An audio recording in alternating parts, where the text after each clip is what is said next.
सादर करत आहोत आपल्या रेसिपीचे मुख्य कलाकार. अर्थातच या भाजीचा खरा हिरो आहे कांदा. आपल्याला साधारण 3 ते 4 मध्यम आकाराचे कांदे लागतील. आणि एक गोष्ट लक्षात ठेवायची, कांदे जितके पातळ आणि उभे चिरले जातील ना, तितकी भाजी चवीला भारी लागते. मग सोबत फक्त 2 मोठे चमचे तेल आणि वरून टाकायला भरपूर ताजी कोथिंबीर. आणि आता वळूया त्या जादुई घटकांकडे, जे या साध्या कांद्याला एका वेगळ्याच लेवलवर नेऊन ठेवतात.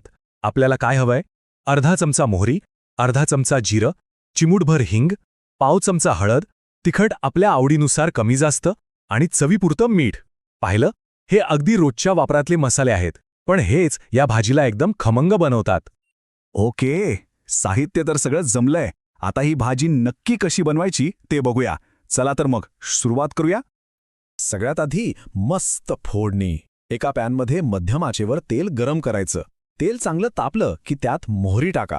आणि हो, मोहरी चांगली तडतडली पाहिजे, म्हणजे अशी तडतडतड आवाज आला पाहिजे, कारण तेव्हाच तिचा खरा स्वाद तेलात उतरतो. मोहरी तडतडली की मग लगेच जिरं घालायचं. आणि बघा, काही क्षणातच फोडणीचा तो खमंग वास घरभर पसरेल.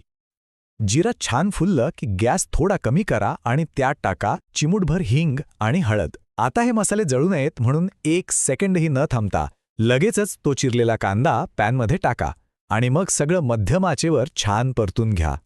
आता बघा, ही सगळ्यात महत्त्वाची स्टेप आहे, कांदा परतायची पद्धत. कांदे छान मऊ आणि थोडीशी गुलाबीसर होईपर्यंत परतायचे आहेत, कारण ह्याच वेळी कांद्याचा जो नैसर्गिक गोडवा असतो ना, तो बाहेर येतो. आणि भाजीची खरी चव इथेच तर ठरते. त्यामुळे ही स्टेप अजिबात घाईत करायची नाही. बरं, कांदा असा छान मऊ आणि गुलाबीसर झाला ना की आता वेळ आहे फायनल मसाले घालण्याची. म्हणजे आपल्याला कितपत तिखट हवंय त्यानुसार लाल तिखट आणि चवीनुसार मीठ. झालं. आता सगळं पुन्हा एकदा व्यवस्थित एकत्र करा, म्हणजे मसाले कांद्याला छान लागतील.